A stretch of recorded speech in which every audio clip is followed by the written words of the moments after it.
April 22, 1915, Ypres, Belgium. The sun was dipping low behind the scarred ridges of Flanders, casting long shadows over the trenches. The men of the French 45th Algerian Division stood ready, rifles at their sides, boots half submerged in mud that sucked like quicksand. The front had been quiet all day, too quiet. The usual thunder of artillery had softened to a distant murmur, and then someone noticed it. A faint yellow haze, low and unnatural, rolling across no man's land. At first they laughed, thought it was a smoke screen, maybe even a diversion, but then came the smell. Acrid, metallic, like bleach mixed with pepper. One private, his voice cracking with panic, shouted a warning, "Gas! Gas!" The word meant little. There were no instructions for this, no masks, no training, just instinct. Men tore at their tunics, pressed damp cloths over their mouths, anything to keep the yellow mist from entering their lungs. But it was useless. Within minutes, the line dissolved into chaos. The gas hugged the ground, slithering into every crevice, every trench, every breath. Soldiers dropped their rifles and clutched their throats, eyes streaming with acid tears. The screams turned to choking coughs, the coughs to silence. As the wind carried the cloud forward, it didn't discriminate. Horses reared, birds fell dead mid-flight, the very air poisoned against life itself. By dusk, 5 miles of the front were empty. Thousands of French soldiers lay dead or dying without a single bullet fired. Across no man's land, German troops watched in stunned disbelief. The new weapon had worked beyond their expectations, too well. Chlorine gas, released from 6,000 steel cylinders, had changed warfare forever. And though the Germans advanced into the gaping hole left in the Allied line, they hesitated. The devastation was so complete, it seemed almost unholy. Far from the front, in London, the news spread like wildfire. Reports came of men clawing at their faces, lungs dissolved from within, skin burned green by invisible fire. Scientists were summoned, doctors consulted, the War Office desperate for answers. One man, a Newfoundland-born physician named Dr. Clooney McPherson, sat at his desk in a Royal Army Medical Corps office, reading the reports with growing horror. He had served in the Newfoundland Regiment, treated soldiers burned by shrapnel and frostbite, but this was something else entirely. He stared at the medical descriptions: asphyxiation, pulmonary edema, corneal burns. Each line painted the picture of a weapon not of the body, but of the air itself. And yet there was a strange calm in his mind. He understood gases, he had studied them, and more importantly, he knew how to stop them. As he closed the folder, the faint hum of the city outside felt different.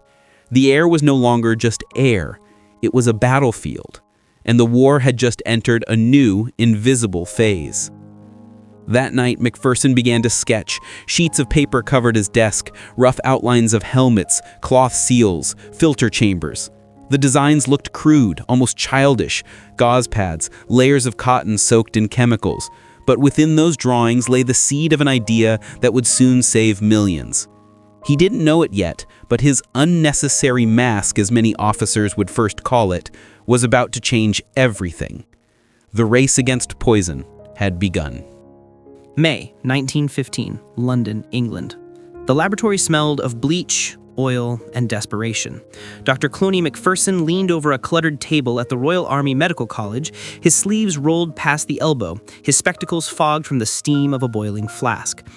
Around him, assistants moved with nervous precision, mixing solutions of sodium thiosulfate, glycerin, and sodium carbonate. Every drop mattered, every combination was a wager against death.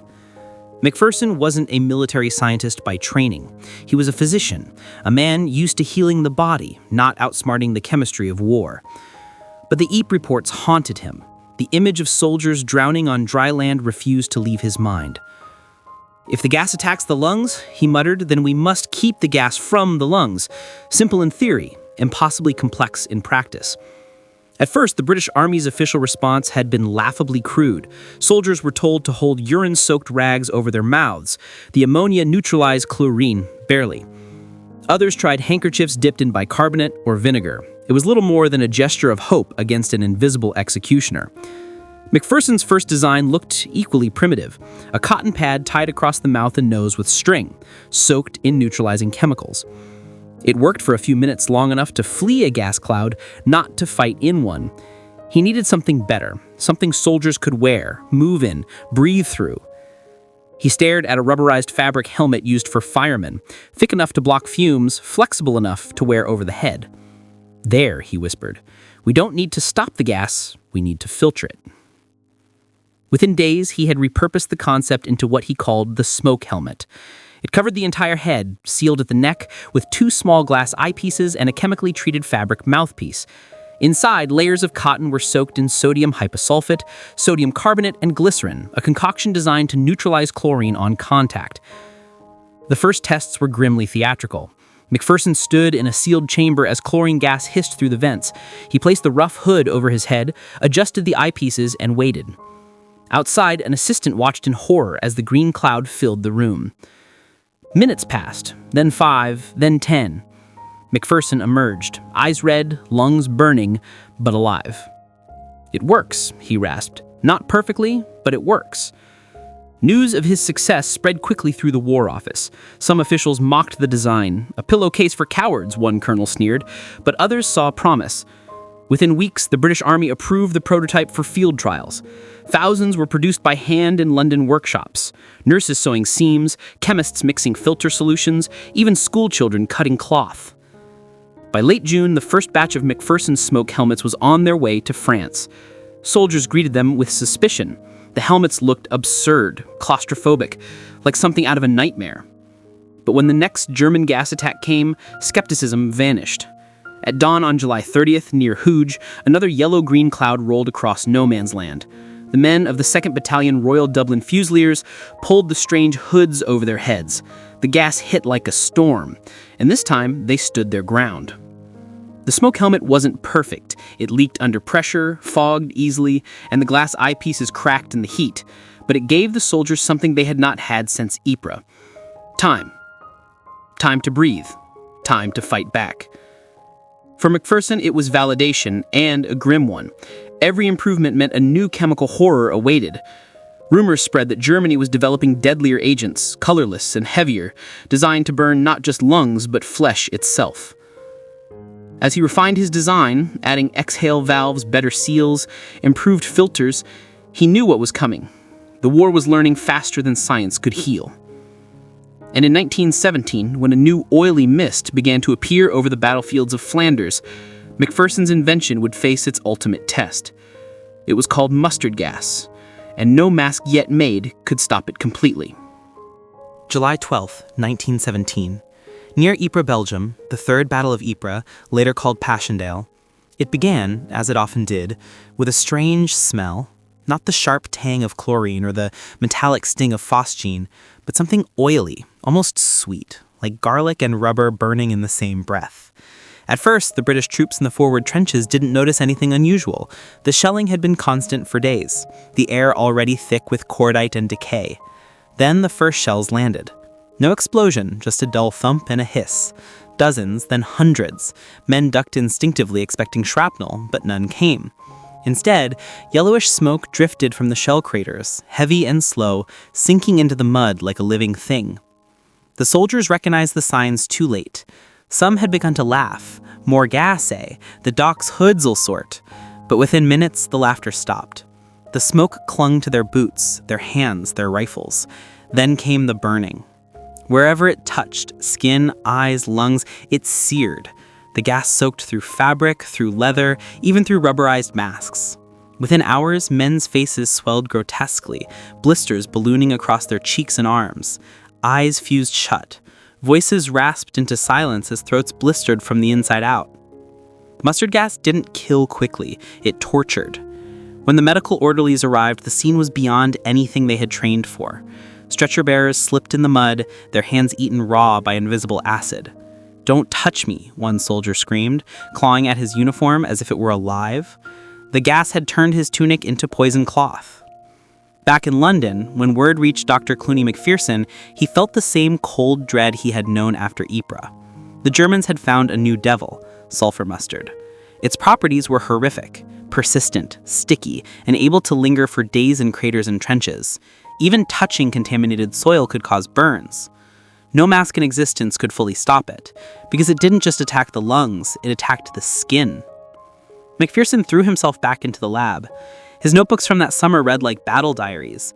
New filters, activated charcoal and hexamine, some success. Eye protection failing, new compound glass required. Contact agents require separate hooding. He began collaborating with British chemist Edward Harrison, a quiet, brilliant man tasked with leading the Anti-Gas Defense Division. Together they formed what became known as the Protective Section, working around the clock to evolve the smoke helmet into something stronger, something modern. The result was the Small Box Respirator, or SBR, the first truly practical gas mask of the modern age. A rubberized facepiece sealed around the mouth and nose, connected by a hose to a metal box filled with activated charcoal and chemicals that absorbed toxic gases. It was light enough to fight in, durable enough to survive shellfire, and effective against chlorine, phosgene, and even most mustard vapors. By 1918, every British soldier carried one, strapped permanently to the chest, as vital as rifle or rations. Soldiers drilled with it daily, 15 seconds to dawn, no excuses. The mask had become a symbol of survival, of grim adaptation to a war that had weaponized the very elements. Yet even as the new respirators spread across the front, McPherson felt the weight of what they represented. He had created something extraordinary, but only because humanity had demanded it. "We learn to breathe only by unlearning mercy," he wrote in his notes that winter. When the armistice finally came in November 1918, over 66 million gas masks had been produced. Because of them, hundreds of thousands of soldiers survived attacks that would once have been certain death. Still, the scars of mustard gas endured. Men returned home blind, disfigured, their lungs ruined forever. McPherson never saw himself as a hero.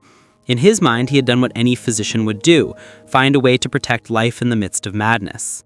But history would remember him differently.